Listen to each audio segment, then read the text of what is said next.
రవి తండ్రి చిన్నతనంలోనే పోయాడు. అతని తల్లి దుర్గమ్మ వ్యవసాయం మీద వచ్చే ఆదాయంతో రవిని పెంచి పెద్ద చేసింది. రవికి కచేరీలో ఉద్యోగం వచ్చింది. దుర్గమ్మకు కట్నాల పిచ్చి. కొడుకు పెళ్లి చేసి పెద్ద మొత్తంలో కట్నం తీసుకుని 7 వారాల నగలు చేయించుకోవాలి అని ఆమె ఆశపడుతోంది.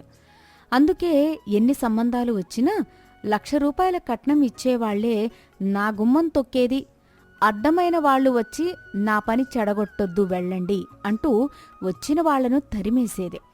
తల్లి ప్రవర్తనతో ఇక తనకు జన్మలో పెళ్లి కాదని నిరాశలో ఉన్నాడు రవి. ఇలా ఉండగా రవి తన స్నేహితుడు సౌరి పెళ్లికి ఒక పల్లెటూరు వెళ్ళాడు.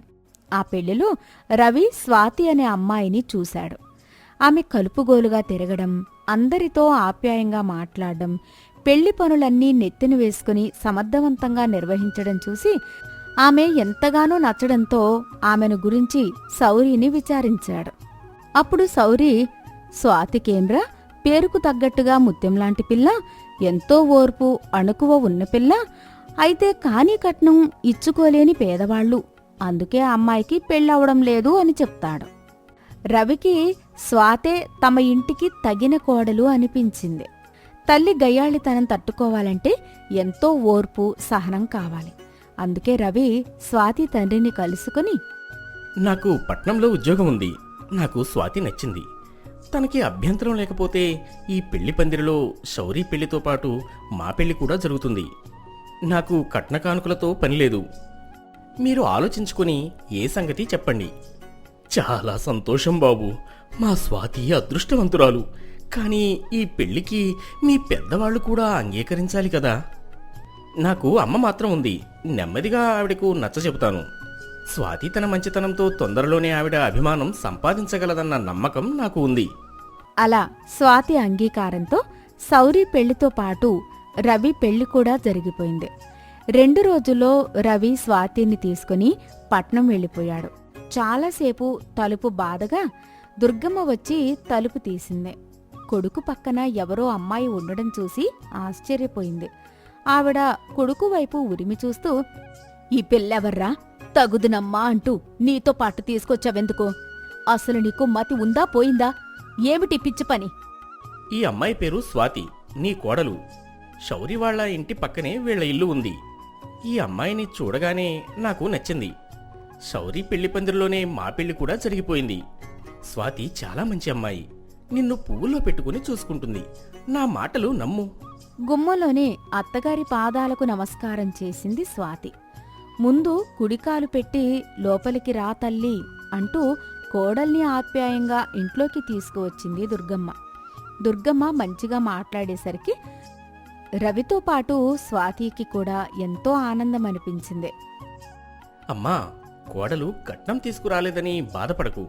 స్వాతి నీకు అన్ని విధాలా చేదోడు వాదోడుగా ఉంటూ ఇంటిని చక్కగా తీర్చిదిద్దుకుంటుంది.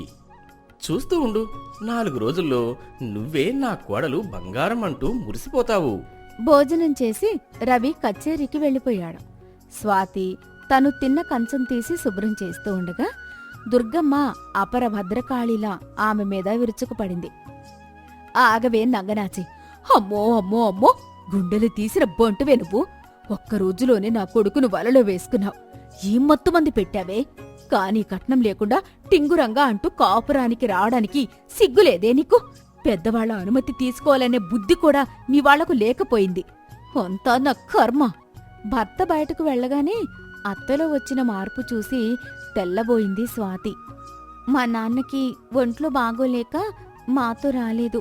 మీ అబ్బాయి కట్నం లేకుండా నన్ను చేసుకుంటానని మా నాన్నని అడిగి ఈ పెళ్లి చేసుకున్నాడు. ఇందులో నా ప్రమేయం ఏమీ లేదు. అలా నంగనచ్చిలా మాట్లాడుకు. నీకేం తెలీదు పాపం. నోట్లో వేలు పెట్టినా కొరకలేవు. అయినా మీ బాబుకి బుద్ధి లేదు. కట్నం వద్దనగానే కూతుర్ని కట్టబెట్టి పంపించేశాడు. ఆ మధ్య మాకు తీర్థయాత్రలో పరిచయమైన భోగాపురం జమీందారు మొన్ననే మా అబ్బాయికి 2 లక్షల కట్నంతో కూతుర్నిచ్చి పెళ్లి చేస్తానని కబురు పంపాడు.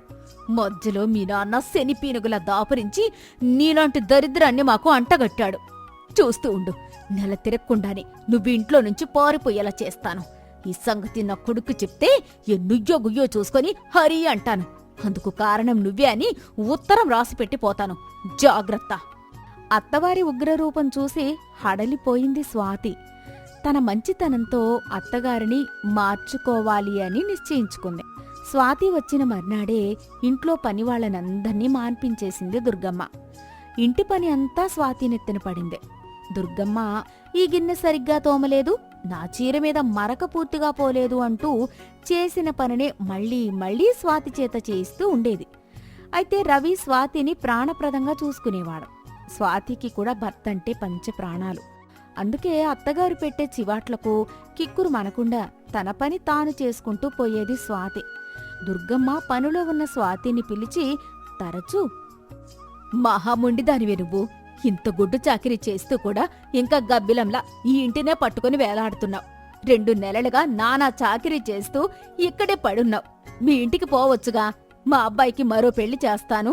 ఆ భోగాపురం జమీందారు గారు అమ్మాయిని చేసుకునుంటే ఈ పాటికి 7 వారాల నగలు చేయించుకొని దర్జాగా ఉండేదానిని. నా కర్మ కొద్దీ ఈ దాన్ని పోయే దరిద్రం మా ఇంటికి తగలబడింది. ఇంకా ఇక్కడే నిలబడి చోద్యం చూస్తావేం? వెళ్ళి బట్టలు ఉతుకో పో.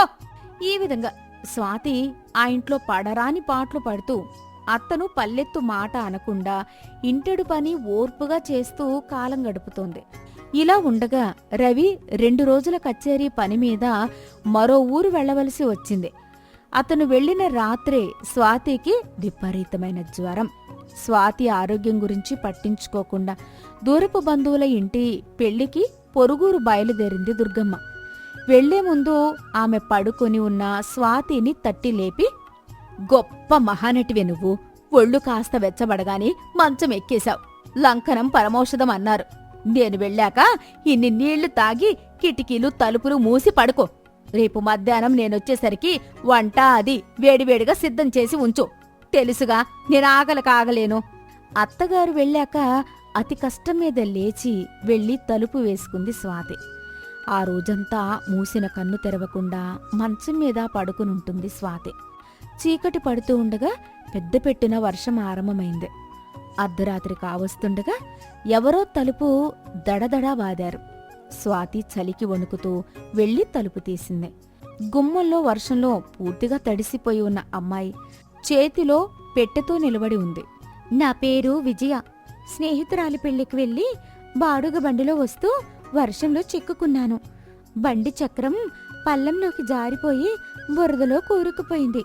ఇక బండి కదలదని చెప్పాడు బండివాడు. మీరేమీ అనుకోకపోతే ఈ రాత్రి మీ ఇంట్లో ఉండి తెల్లవారి వెళ్ళిపోతాను. నాకు నిన్నట్నుంచి ఒకటే జ్వరం. మీరు బాగా తడిసిపోయారు. బట్టలు మార్చుకుని ఆ పక్కన ఉన్న మంచం మీద పడుకోండి. నాకు కళ్ళు తిరుగుతున్నాయి. నేను పడుకుంటాను అంటూ మళ్ళీ తన మంచం మీద వాలిపోయింది స్వాతి. విజయ తను కూడా పొడి బట్టలు కట్టుకుని ఆ పక్కనే ఉన్న మరో మంచం మీద పడుకుంది. స్వాతికి మెలకు వచ్చేసరికి బాగా పొద్దుపోయింది. విజయ స్వాతి నిద్రలేస్తే చెప్పి వెళ్దామని కూర్చునుంది. స్వాతి ఉలిక్కిపడి మంచం దిగుతూ, ఇంకాసేపట్లో మా అత్తగారు వచ్చేస్తారు. ఆవిడ ఆకలికి అస్సలు ఆగలేరు. వంట చెయ్యాలి. మీరు కూడా భోజనం చేసి వెళ్ళండి. ఇంత జ్వరంలో మీరు వంట ఎలా చేస్తారు? జ్వరంలో మీరు రాత్రంతా కలవరిస్తూనే ఉన్నారు. మీ కలవరింతల వల్ల మీ ఇంటి రహస్యం నాకు తెలిసిపోయింది. కట్నం తీసుకురాని మిమ్మల్ని మీ అత్త రాచి రంపాన పెడుతోంది. అవునా? అదేం పెద్ద రహస్యం కాదులేండి. ఆవిడ కట్నాల పిచ్చి వీధిలో అందరికీ తెలుసు. నా పెళ్లికి ముందు ఎవరో భోగాపురం జమీందారు గారు 2 లక్షల కట్నంతో వాళ్ళ అమ్మాయినిచ్చి పెళ్లి జరిపిస్తానని కబురు పంపారట. నా వల్ల ఆ సంబంధం తప్పిపోయినందుకు మా అత్తగారికి నా మీద పీకల దాకా కోపం, కసి. అది విన్న విజయ కాసేపు ఆలోచనలో పడి, అదన్నమాట అసలు సంగతి. మీ అత్త రాగానే ఆవిడకు నన్ను మీ స్నేహితురాలుగా పరిచయం చేయండి. చూస్తూ ఉండండి, ఆవిడ మీద ఒక తిరుగులేని మంత్రం ప్రయోగిస్తాను. స్వాతి వంట పనిలో ఉండగా ఆపసోపాలు పడుతూ దుర్గమ్మ ఇల్లు చేరింది. ముందు గదిలో విలువైన పట్టు చీరలో ఒంటి నిండా నగలతో కూర్చుని ఉన్న విజయాన్ని చూసి, ఎవరమ్మా నువ్వు? ఎవరి తాలూకు? ఎప్పుడూ నిన్ను చూసినట్లు లేదే. నేను స్వాతి చిన్ననాటి స్నేహితురాల్ని. బంధువుల ఇంట్లో పెళ్లి చూసుకుని మా ఊరు వెళ్తూ రాత్రి ఇక్కడ ఆగాను. దుర్గమ్మ విజయ మెడకేసి పరీక్షగా చూసి అక్కడ తాళిబొట్టు లేకపోవడంతో అంత ధనవంతుల పిల్ల తనకి కోడలుగా వచ్చి ఉంటే ఎంత బావుండేది అనుకుని, నిన్ను చూడ్డానికి 2 కళ్ళు చాలడం లేదనుకో, మహాలక్ష్మిలా ఉన్నావు. నా కోడలు ఉంది, ఎందుకు దిష్టిబొమ్మ. రాత్రి పొద్దుబోయేదాకా స్వాతి నాతో మాట్లాడుతూనే ఉంది. మీ గురించి ఎన్ని కబుర్లు చెప్పిందో. ఆ మాటలకు దుర్గమ్మ మొహంలో రంగులు మారాయి. ఏమని చెప్పింది? నేను పరమగయ్యాళినని, తనను రాచి రంపాన పెడుతున్నారని చెప్పిందా? లేదు లేదు, కాని కట్నం తీసుకోకుండా తనని కోడలుగా తెచ్చుకున్న దేవత అని చెప్పింది. భోగాపురం జమీందారు గారు నాకు బాబాయి అవుతారు. వాళ్ళ అమ్మాయి పెళ్లి ఆ మధ్యనే జరిగింది.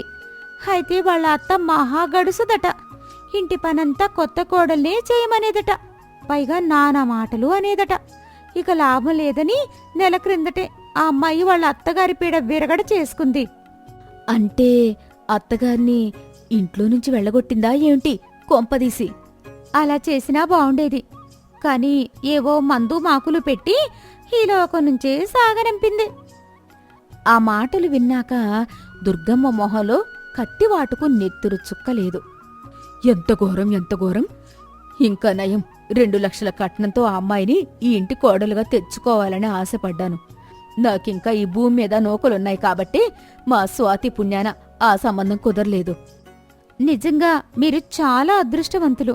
మా స్వాతి లాంటి కోడలు మీ ఇంటికి వచ్చింది. ఆ మాట నిజం తల్లి, నా కోడలు నిజంగా బంగారం. విజయ వెళ్ళిపోగానే దుర్గమ్మలో నమ్మశక్యం కాని మార్పు వచ్చింది.